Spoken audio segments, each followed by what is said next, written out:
Shalom di Tuhan. Saya menyampaikan sebuah kebenaran firman Tuhan pada saat ini tentang tema firman Tuhan adalah tentang penguatan berkat ilahi atau strengthening divine blessing. Terdapat dasar dari firman Tuhan ini terdapat dalam Ibrani 6 ayat 7 sampai 8. Sebab tanah yang menghisap air hujan yang sering turun ke atasnya dan yang menghasilkan tumbuh-tumbuhan yang berguna bagi mereka yang mengerjakannya menerima berkat dari Allah. Tetapi jikalau tanah itu menghasilkan semak duri dan rumput duri, tidaklah berguna dan sudah dekat pada kutuk yang berakhir dengan pembakaran. Bapak Ibu Saudara yang terkasih dalam Tuhan, di sini kita melihat bahwa dalam firman Tuhan ini menyatakan bahwa kehidupan kita seperti tanah yang sering menerima air hujan.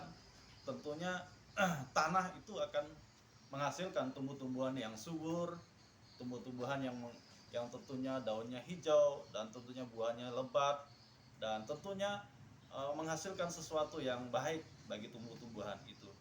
Jadi kehidupan kita diumpamakan seperti tanah yang selalu tercurah atau menerima curahan air hujan. Tentu suplai makanannya sangat cukup dan tentu suplai airnya juga sangat cukup dan tumbuh-tumbuhan ini pasti akan tumbuh subur.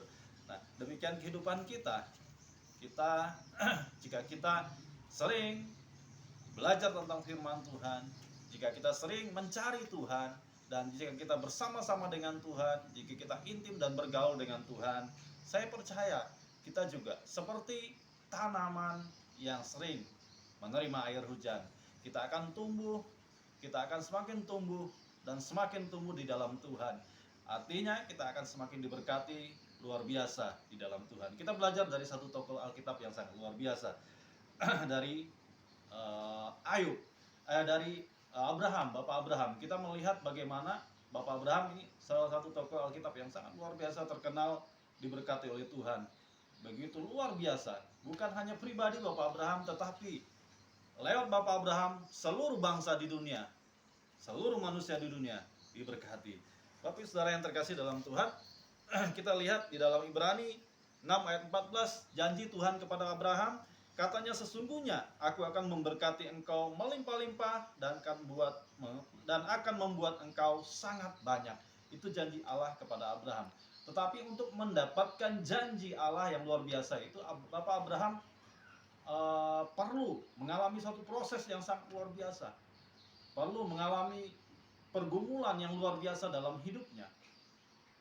Berpuluh-puluh tahun barulah dia bisa mendapatkan satu janji yang luar biasa dari Tuhan. Tapi saudaraku yang terkasih dalam Tuhan, kalau kita melihat dari kisah dari Bapak Abraham, kalau diberkati secara jasmani, tentu Bapak Abraham adalah orang yang sangat diberkati luar biasa. Tetapi ada satu janji besar yang Bapak Abraham nantikan dalam hidupnya.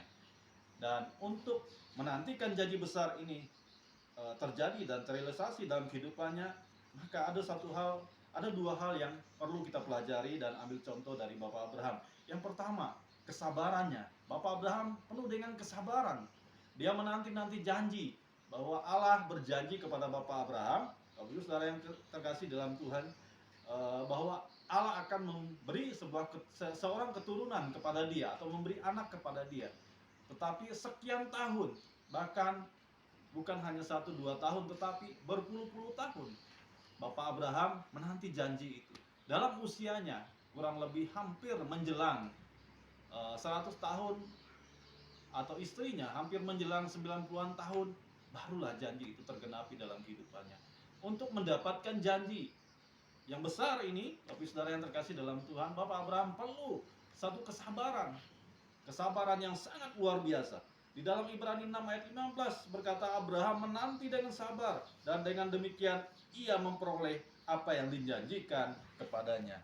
Jadi Bapak Abraham bersabar, dan kesabarannya ini menghasilkan buah yang sangat luar biasa dalam dia menantikan janjinya, sehingga dia memperoleh anak, dan kemudian lewat anaknya, lewat keturunannya, seluruh bangsa diberkati sampai saat ini. Kita Lewat Bapak Abraham, kita juga diberkati.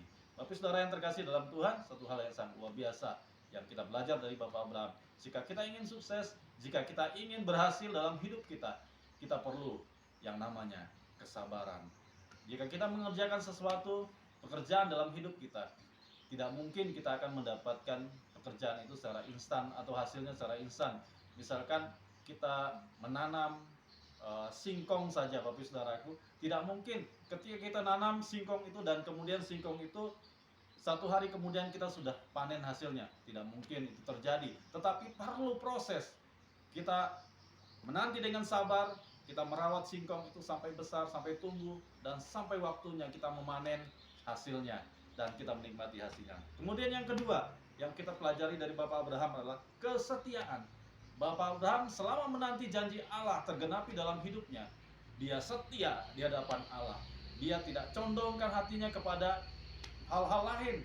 Dia tidak pernah tergoda oleh Allah-Allah lain pada saat itu di mana dia dalam pengembaraannya, yang pada saat itu di mana Tuhan menyuruh dia keluar dari Ur Kasdim, dari tempat yang ternyaman dalam hidupnya, dan dia harus mengembara di suatu tempat yang Tuhan janjikan kepada dia untuk dia menetap. Bapak saudara yang terkasih dalam Tuhan, dan Tuhan berjanji kepada dia, dia tetap setia menanti janji itu, walaupun sepertinya janji itu tidak tergenapi dalam hidupnya, tetapi dia tetap setia dan setia sampai janji itu tergenapi. Ini yang perlu kita pelajari dan perlu kita miliki dalam hidup kita. Kita perlu setia di hadapan Tuhan. Kita perlu setia untuk mendapatkan sesuatu yang besar dari Tuhan. Tuhan sudah berjanji kepada kita bahwa Dia akan memberkati kita melimpah-limpah dalam kehidupan kita. Maka kita perlu yang namanya kesetiaan mengiringi Tuhan sampai Dia datang menjemput kita sebagai saleh-salehnya. Jika kita ingin diberkati, punya kesabaran seperti Bapak Abraham, dan kedua, tetaplah setia kepada Tuhan. Demikian khotbah ini saya sampaikan, kiranya ini menjadi berkat buat kita, setiap kita yang mendengar. Tuhan Yesus memberkati. Haleluya.